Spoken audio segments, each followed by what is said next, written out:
বিশ্বনবী তাহাজ্জুদের সময় দাঁড়িয়ে যেতেন। ছোট্ট একটা ঘরে চাটাইয়ের উপরে বিশ্বনবী মা এসে শুতেন, গাদাগাদি করে জায়গা নাই। মাঝরাতে বিশ্বনবী তাহাজ্জুদের জন্য দাঁড়াতেন, আল্লাহু আকবার বলে দাঁড়িয়ে যেতেন, নামাজ শুরু করে দিতেন। বিশাল বড় সূরা পড়তেন, কেরাত পড়তেন, রুকু করতেন, কিন্তু সিজদার জায়গায় সিজদা দেওয়ার জায়গা নাই। সিজদার জায়গায় মা এসা পা বিছিয়ে শুয়ে আছে। বুখারীর বর্ণনা, বিশ্বনবী সিজদায় যে হাত দিয়ে মা এসার পায়ের মধ্যে চিমটি কাটতেন, মা এসা বুঝতে পারতেন বিশ্বনবী এখন সিজদায় যাবে। সুবহানাল্লাহ পড়েন।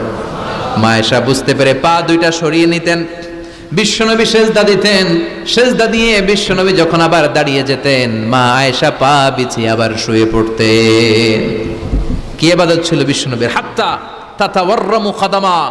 মা আয়েশা বলতেন বিশ্বনবী দাঁড়িয়ে থাকতে থাকতে এত সময় ধরে তাহাজ্জুদের সালাত পড়তেন, ওনার পা গুলো ফুলে এরকম টিউমার